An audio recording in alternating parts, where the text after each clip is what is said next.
Me this morning. Good morning, Prime Minister. Good to be with you. Good to see you in studio this morning. Prime Minister, these are the poorest people in society here. Why do you feel the need to come down hard on them even more? Well, look, just step back. What we're trying to do here is we say, look, we've got a safety, welfare safety net. We want to make sure that people are supported in tough times. That's really important to all New Zealanders, certainly important to our government. And what we're talking about is the vast majority of New Zealanders on a job seeker benefit, which is the unemployment benefit, parked to one side the sole parent or the supported living payments, which are quite different, need to be, their job is to actually be looking for work and doing everything that they can. And the obligations are pretty light. They're like generate a CV, show up and talk to your case manager, show up for the interviews. Vast majority of people really compliant, fully meeting their obligations. But there are a small number of people who actually are not compliant with those obligations. And it's really important in a world where we've got hard-working taxpayers out there paying money, coming into the government, giving it out as an unemployment benefit, that the people who are on unemployment benefit, we expect them to actually be looking for a job and doing everything they can to do that. So what we're doing is having a traffic light system saying the vast majority of people will be in green. Yep. When you're not compliant, haven't met your obligations, haven't shown up for an interview, haven't got your CV together, whatever, after prompting you go to what's called amber, and then you go into red. And at red, yes, there's a series of escalations of sanctions where you may be on money management, you may lose half your benefit, you may lose the whole benefit. Have you spoken to beneficiaries and what's been their response? I haven't personally, but it's been a policy of ours since before the election, and we've just said it's about fairness and it's about rights and responsibilities. And that's the deal we have with each other in New Zealand. Do you not think, Prime Minister, you should be listening to beneficiaries, at least hearing what they have to say regarding this, because this is the lifestyle that they lead. These are the poorest people in our society. Yes, and we want them to get off welfare and into work, because that is fundamentally better for them, their families and their future.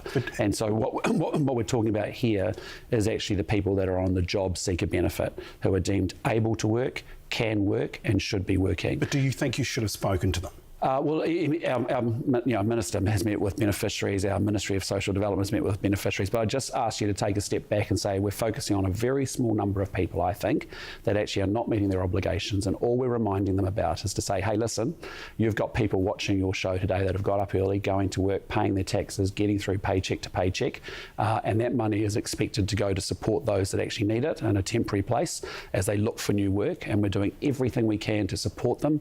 We've got 4,000 more phone case managers coming on stream. We've got 2,100 more community job counsellors helping as well, particularly with young people 18 to 24. We've got 42,000 of those young Kiwis actually on unemployment. We want to get people into work. That's what this has to be about.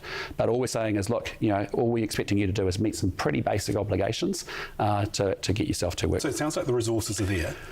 Where are the jobs? Well, the reality is unemployment has been rising. As you know, we're in a tougher economic cycle, and it's not about not being able to get a job, it's about doing everything you can to be prepared to get one.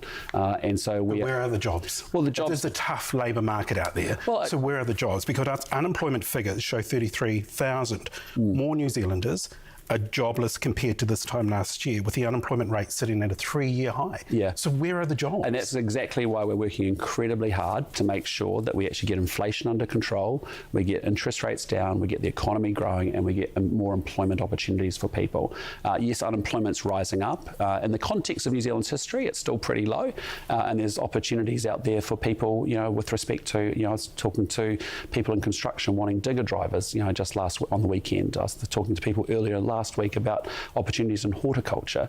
So there are jobs there, but the point is, it's not about penalising people or sanctioning for people who can't, who are not getting a job. It's about doing everything you can and taking your responsibility seriously to prepare yourself to be able to take that job. What evidence are you looking at that shows sanctions do help people get back into work? Well, you just got to look at the last 6 years under the previous government. You had unemployment at 3.2%.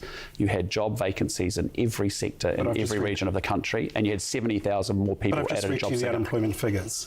33,000 more. So yes. We can talk about the previous government, but I'm just trying to give you a sense of, in terms of, you asked about evidence, yes, and so what I can say is I can look at the history of that and say that didn't work, and then likewise I can also go back to 2010, where we know that sanctions are a good incentive for people to actually make sure they're compliant with their obligations. And that's the MSD report that you're referring to back in 2010? Back in 2010 as an example, but what I just say to you is, again, just stay focused on what we're talking about here. Vast majority of Kiwis on JobSeeker doing a great job, job, fully compliant, meeting their obligations.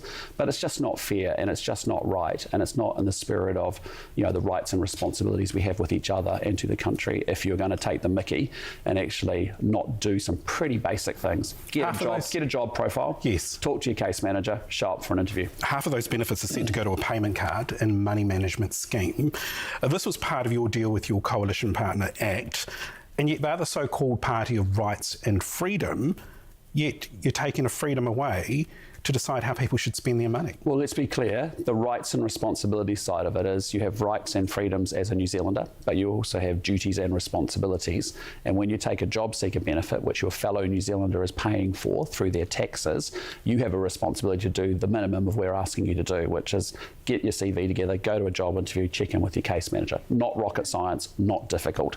And so what we've got is after us, if you stay, you've got 5 days to get out of amber, which is just get compliant, and that's great, and we're all good.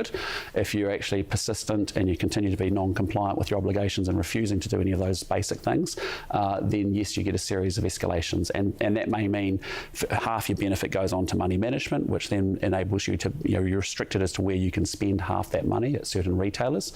The next piece is you lose half the benefit, and the other piece is you lose the full amount.